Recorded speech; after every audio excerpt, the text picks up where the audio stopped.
This MMA 30 segment is powered by Cheaterville.com. Don't go down without a fight. See who's being outed for their cheating ways online now at Cheaterville.com. Dave Farra for MMA 30 backstage with Aaron Simpson at UFC 132. Victorious, congratulations. Yeah, thank you. It was nice, nice to get a win. You're a coach. Grade your own performance, sir. Geez, B-. It's always nice to get a win, but I don't think I let my hands go as much as I need to. Felt a little sluggish at times, and I had a tough time getting a takedown. That's, not to say that Tavares isn't good, because he's a stud. He's very flexible and very heavy hips, and was good off that cage. I guess I just controlled him a little bit more.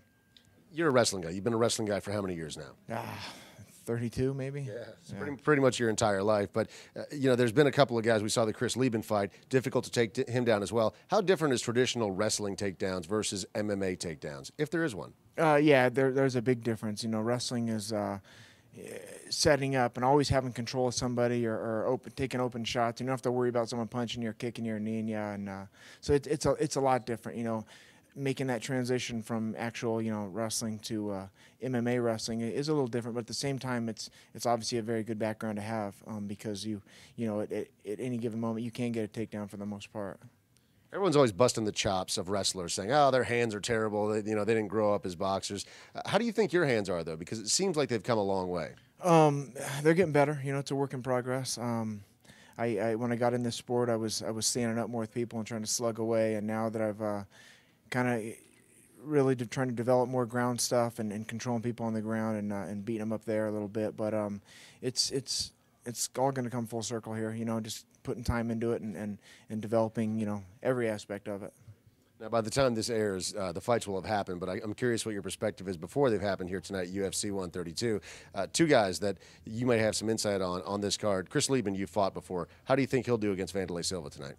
God, I think that's the question of the night. They're both just unbelievable fighters, and they'll both just go out there and swing at each other. I think everyone is really excited about that fight because the potential of a major knockout, and someone like Leben is just unbelievable to me, though. I mean, after fighting him, and I hit him good. I remember landing a good punch on him and stunning him maybe a little bit, but then he just shook it off. And then 2 weeks later, he goes and does what he does at Akiyama and being knocked out on his feet and still pulling off a win. So he's just unbelievable, And then same with Wanderlei. So I don't know how to call that fight. I'm pulling for Leben just because he was a former opponent, but at the same time, it's going to be a good one to watch. Ryan Bader, very close friend of yours, someone that you've worked with for many years now. How is he going to go out there and beat Tito tonight? We've had a great camp, and he's been very hasn't missed a session and trained hard and put his time in for this fight. And he knows that he's got a big test. Everyone's just writing this as a victory for him. And Tito, I trained with Tito for a month out in Big Bear for his Rashad Evans fight, and so I know what he does. He trains hard and he puts his time in, and he's fought great fighters, and he's got a huge history here. So to me, Bader's going to have to go out there and really apply pressure and try to break Tito in every aspect of the fight. In your opinion, how did he deal with the first loss of his career?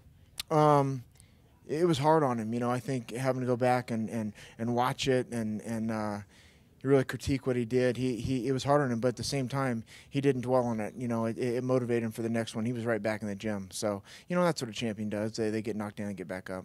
And for you, 2 wins back to back now. What's next?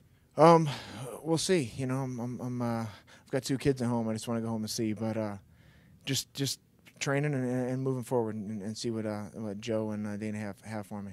Congratulations, Dave Farra for MMA 30. This MMA 30 segment was powered by Cheaterville.com. Don't be the last to know. Log on to Cheaterville.com and search your significant other now. And while you're there, search for your own name in the Cheaterville database. It's free and it's online now at Cheaterville.com.